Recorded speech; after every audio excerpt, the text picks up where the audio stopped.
Hello students, I welcome you all in my YouTube channel. In this video, we will discuss about hyperemesis gravidarum. Hyperemesis gravidarum का मतलब क्या है? Hyper means increase, emesis मतलब vomiting, gravidarum का मतलब है pregnancy. That means increased vomiting during pregnancy. So nausea and vomiting, it is a silent symptom of pregnancy. If the vomiting it leads to deleterious effect on the health of the mother, that means the mother is having excessive vomiting. So due to excessive vomiting there may be dehydration, there may be weight loss, or there may be fluid electrolyte imbalance. So due to dehydration there may be shock, and because of shock the death may occur. So we have to treat hyperemesis gravidarum. That means if the mother is having excessive vomiting during pregnancy, that should be treated. So what do you mean by hyperemesis gravidarum? It is a severe type of vomiting that is occurring during pregnancy, which has got deleterious effect on the health of the mother, or that will affect the daily activity of a mother. What are the effects of severe vomiting? There is a triad for hyperemesis gravidarum. So to whom we will say that the mother is having severe vomiting. So first is if the mother is losing 5% of pre-pregnancy weight loss. If the weight loss has been reduced, because during pregnancy the weight it should be increased, but if it is reduced till more than 5%. Second thing is there is sign of dehydration and there is electrolyte imbalances there. So we will say that the mother is having severe vomiting. And because of severe vomiting, the mother will show metabolic acidosis or metabolic alkalosis. When the mother will show metabolic acidosis due to starvation, because what the mother is thinking, the mother will think, if I will have the food, I will have to vomit, so better to starve. So the female will have metabolic acidosis, and because of vomiting, loss of hydrochloric acid due to vomiting, the mother will have metabolic alkalosis. So this is the definition of hyperemesis gravidarum. Now we will discuss what are the incidents of hyperemesis gravidarum and what is the etiology. So mainly hyperemesis gravidarum, it is occurring in 1000 pregnancy means one pregnancy. It is mainly occurring.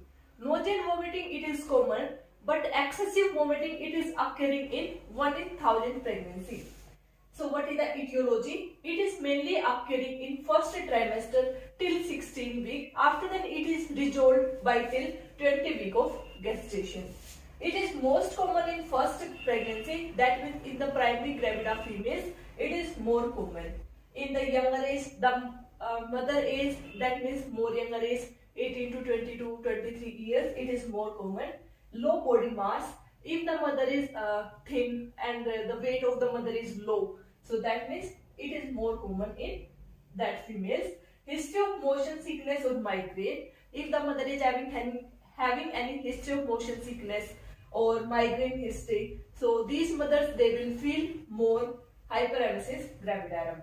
Familiar history, if in the family there is any history of excessive vomiting during pregnancy, that may also affect. History of nausea and vomiting while on contraceptive pills, that means combined oral contraceptive pills.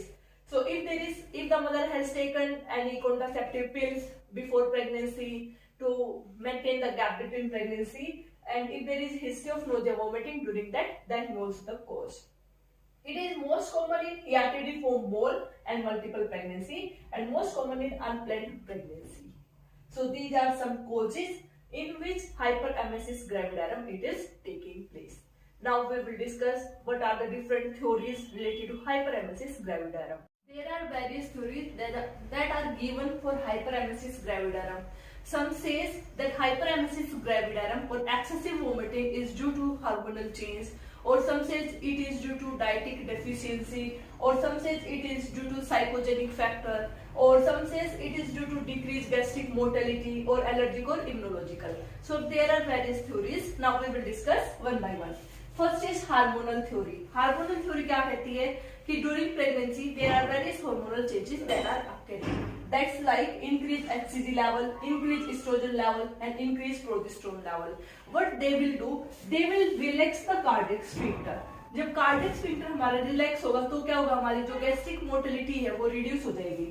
That will lead to reduce in gastric motility and retention of the fluid it will there, and that will lead to nausea and vomiting or morning sickness feeling. Second is psychogenic factor. Psychogenic factor में क्या होता है, for example mother को vomit हुई, तो vomit for example खाना खाया, mother had the food and after then the mother had initiation of vomiting. So what the mother is thinking, whenever I am having the food, I will be having the vomiting sensation. So the neurogenic element it will arise, and the mother, what the mother will think now, that I will not have the food. So the mother will have carbohydrate starvation. That will lead to nausea and vomiting. Starvation की वजह से क्या था, metabolic acidosis था. So ketoacidosis it will take place and the vomiting will occur. So these are psychogenic factors that the mother will thinking, if I will having the food, better not to have the food, and it will lead to excessive vomiting. Next is dieting deficiency. Dieting deficiency क्यों होती है? Due to low carbohydrate reserve. Because the mother is not having the food, or the mother is going under starvation because of psychogenic factors. So there is less carbohydrate reserve, and most common it is occurring if the mother is not having food in the night. So when the mother is waking up in the morning, at that time what is happening, the mother will have sensation of excessive nausea and vomiting, and it is due to deficiency of vitamin B6, B1 and proteins. There is decreased gastric motility. Why decreased gastric motility? Due to hormonal changes, and it will lead to nausea and vomiting in the female. And allergic or immunological factors, they are also responsible for hyperemesis gravidarum. Now we will discuss what are the signs and symptoms of hyperemesis gravidarum, or how we will diagnose that the female is having excessive vomiting and when we have to treat it. While focusing on the signs and symptoms of hyperemesis gravidarum, that means excessive vomiting, because of vomiting the products of the stomach it will be come out, so the female will having fluid electrolyte imbalance, or that may lead to dehydration, that may lead to shock, that the signs and symptoms of shock will be there. So we will categorize the signs and symptoms of hyperemesis gravidarum into two signs. One is early sign and one is late sign. Early sign में क्या है कि mother को hospitalise करने की जरूरत नहीं पड़ेगी. Before that we will try to find out that the female is having excessive vomiting and we will try to manage it. ठीक है, तो अर्ली साइन में क्या होगा, the female will having vomit throughout the day. Because of vomiting throughout the day, the normal activities of the female they are disturbed. So vomiting throughout the day, normal activities they will be disturbed. There is no evidence of dehydration and starvation. Now we will discuss what are the signs of dehydration and starvation. तो sign of dehydration, dehydration में क्या होगा, female को ketoacidosis होगा. Starvation की वजह से क्या होगा, मेटाबॉलिक एसिडोसिस होगा. कीटोएसिडोसिस होगा तो क्या होगा, एक्सेसिव नोजिया एंड वोमिटिंग होगा. Dry coated tongue, sign of dehydration. Shrunken eyes will be there. Skin turbidity, it is increased. Acetone smell in the breath. Tachycardia will be there. Hypotension, jaundice, increased temperature and paleness. These are the signs of dehydration or starvation. So during early signs, there is no sign of dehydration and starvation, but the normal activities of the female they are disturbed because of excessive vomiting. Second is late sign. Late sign में there is evidence of dehydration and starvation. That the female will having sign of dehydration and starvation, it will be there. Second is excessive vomiting with retching day and night.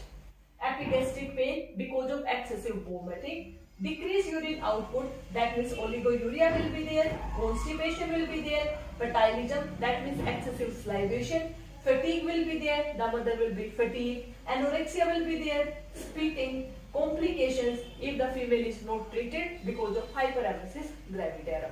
So these are some signs and symptoms of hyperemesis gravidarum. Now we will discuss what are the investigations that are to be done for hyperemesis gravidarum. While discussing the investigation, mainly due to vomiting, excessive vomiting, there will be electrolyte imbalance will be there. So the LFT या normal sodium electrolyte balance, serum electrolyte that should be treated. फिर urine analysis के अंदर we have discussed that there was oliguria, so urine analysis it should be also done. Most of the female, more than 60%, they are having thyroid dysfunction history when they are having hyperemesis gravidarum. So we will discuss what are the different investigation that should be done. First is urine analysis. Urine analysis में what all things we will see. First is quantity. Quantity में the female will be having oliguria, that means decreased urine output, because the female is expelling out more through the mouth, so the urine output will be reduced. Dark color urine, that means concentrated urine, it will be there. High specific gravity with acidic reaction will be there of the urine. Presence of acetone, protein and bile pigments in the urine, and diminished or absence of chloride in the urine. For biochemical and circulatory changes, we have to find out the LFT values, increase serum transaminase value and increase bilirubin, that will lead to jaundice in the female. Routine examination of serum electrolyte sodium potassium chloride, it should be done because the female is vomiting. So because of vomiting, the potassium and chloride, they will come out from the stomach. So the person will have the ketoacidosis or alkalosis will be there. More than 60% of female, they are having thyroid dysfunction if they are having excessive vomiting. Ophthalmological examination, it should be done if the female is seriously ill. So there may be findings of retinal hemorrhage or detachment of retina will be there. In the ECG, because of abnormal electrolyte value, ECG changes will be there due to abnormal serum potassium level. And ultrasound, it should be done to confirm the pregnancy. So these are investigations that should be done during hyperemesis gravidarum. Now we will discuss what is the prevention and what is the management of hyperemesis gravidarum. Prevention of hyperemesis gravidarum, what it includes, that the female should have small and frequent diet. That means in every 2 hours the female has to take some diet. One thing, when the female is waking up in the morning, she has to take some solid diet. Okay, she has not to take liquid diet from the morning. If she is taking liquid diet, that will trigger nausea and vomiting during pregnancy. So small and frequent diet, it should be taken by the female. Drink fluids between the meal. If the female is having drinking of fluids, it should be done between the meals, not after the meals. Not to lie down immediately after the meals. So the female has to walk for some time, or she has to sit, not to lie down after the meals. Avoid food that cause gastric upset, like excessive spicy food, outside food. So that causes gastric upset, that should be avoided. Avoid high fatty food and odors that triggers nausea and vomiting. And increase diet that is high in carbohydrate and proteins.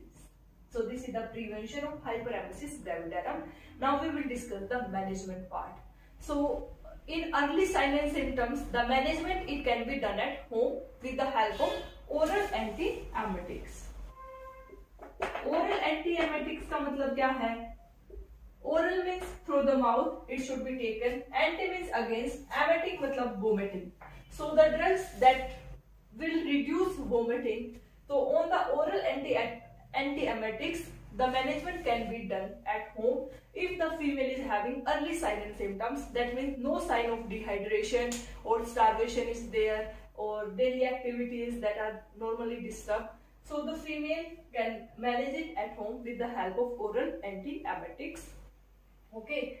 And if the female is having late sign or severe dehydration, so that should be managed at hospital. Now we will discuss management at hospital or the severe or excessive vomiting. That means the female need hospitalization. Management part of hyperemesis gravidarum, it includes prevention of dehydration and control of vomiting, control of fluid electrolyte therapy. That means fluid electrolyte, it should be given, and prevention of complication during the pregnancy, and to manage the pregnancy outcome. So if the female is not getting recovery from oral antiemetics, that means after oral antiemetics the female is vomiting and the condition of the female, it deteriorates, that means the female should be hospitalized. So first the female should be hospitalized. That means hospitalization should be done if it is not treated with oral antiemetics. Continued nausea and vomiting with ketonuria, weight loss is there, and if there is presence of any comorbidities like medical and surgical condition are also there, so the female should be hospitalized. After hospitalization, what we will do, we will manage the dehydration. That means fluid electrolyte imbalance, that should be treated with the help of fluid therapy. तो with the help of fluid therapy, first what we will do, we will withhold the oral feeding. तो when we are withholding the oral feeding, तो हमारा जो gastric motility है वो हमारी क्या होगी, रिड्यूस होगी. अगर हमने withhold कर दिया तो फीमेल का इलेक्ट्रोलाइट कैसे बैलेंस होगा? With the help of IV line, what we will do, we will give the fluid therapy. How much fluid we will give? So the amount of fluid that should be given in 24 hours, it should be calculated. That is around 3 liter in 24 hours, in which half fluid D5 it is given and half fluid is RL, Ringer lactate it is given. If the female needs extra fluid, so that should be calculated, or extra amount of crystalloids that should be given, that should be according to the amount of vomiting and amount of urine passed in 24 hours. Add potassium chloride because the female has lost chlorine and potassium in the vomiting, so that should be added in the fluid. Serum electrolyte, it should be treated, and when the condition of the female it is getting better, enteral nutrition, that means through the OG feed, it should be started. So this is the fluid or management of dehydration during hyperemesis gravidarum. So there are various drugs that are also used to treat hyperemesis gravidarum. So next is drug therapy. Drugs that are used for hyperemesis gravidarum, it includes anti-emetic drugs, that means the drugs that reduce the vomiting. So there are various drugs like Phenargin. All these drugs, these are safe in pregnancy. Phenargin 25 mg, prochlorperazine, doxylamine and metoclopramide. Even though ondansetron, it is also safe and effective, and it is second line drug. So these drugs, what they will do, antiemetic drugs, they will stimulate the gastric and intestinal motility and without stimulating the secretion into the stomach.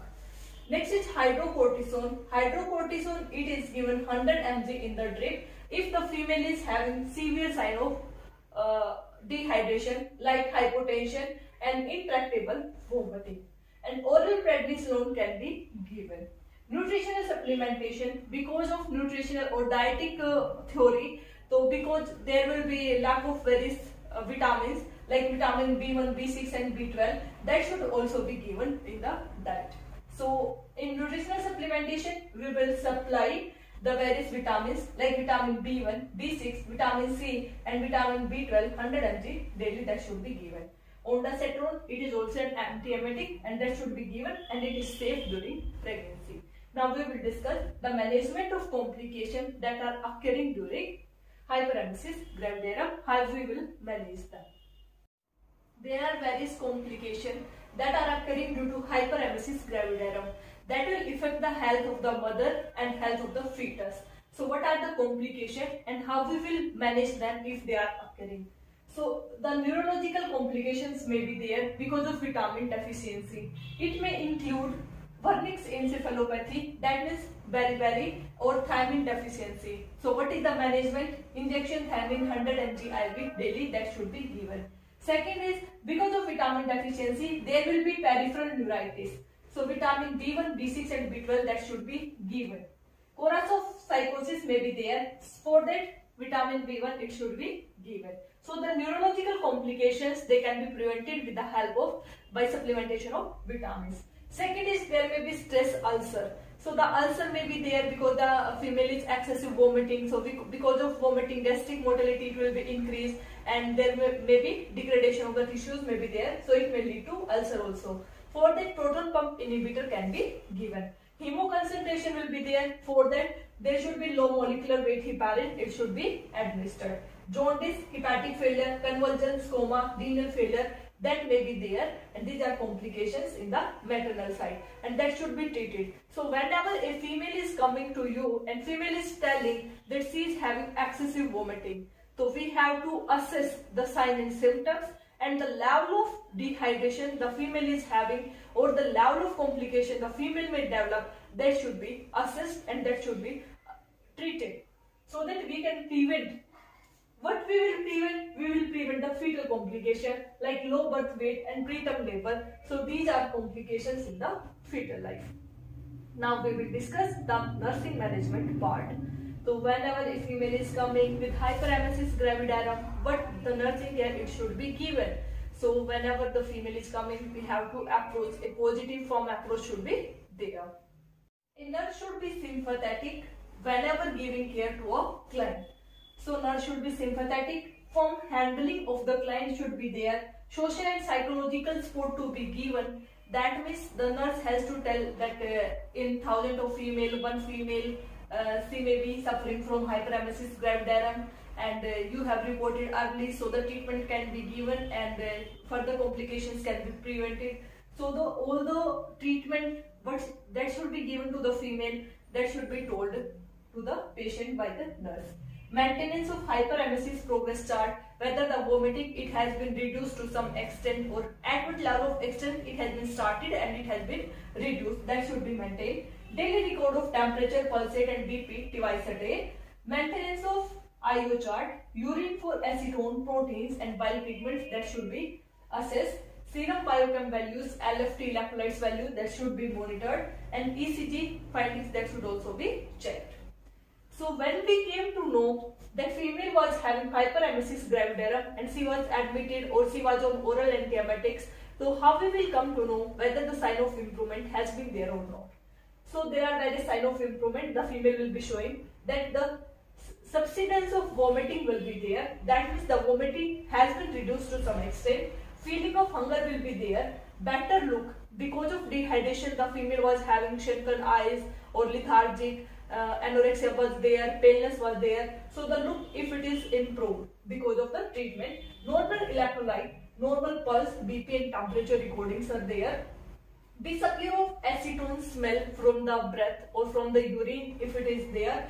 That means the signs of improvement are there. Normal urine output, fetal growth and follow-up care, that should be assessed. So whenever a female is undergoing discharge from hyperemesis gravidarum, what all things we have to tell the females regarding the diet? So regarding the diet, we have to tell the female.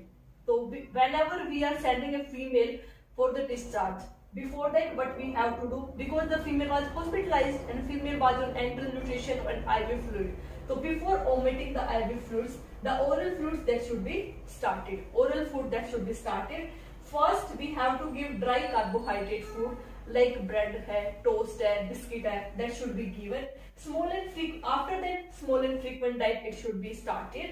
And if the female is tolerating small and frequent diet, then gradually full diet it should be started. And tell the female to have small and frequent diet at home, and do not lie down immediately after the meals.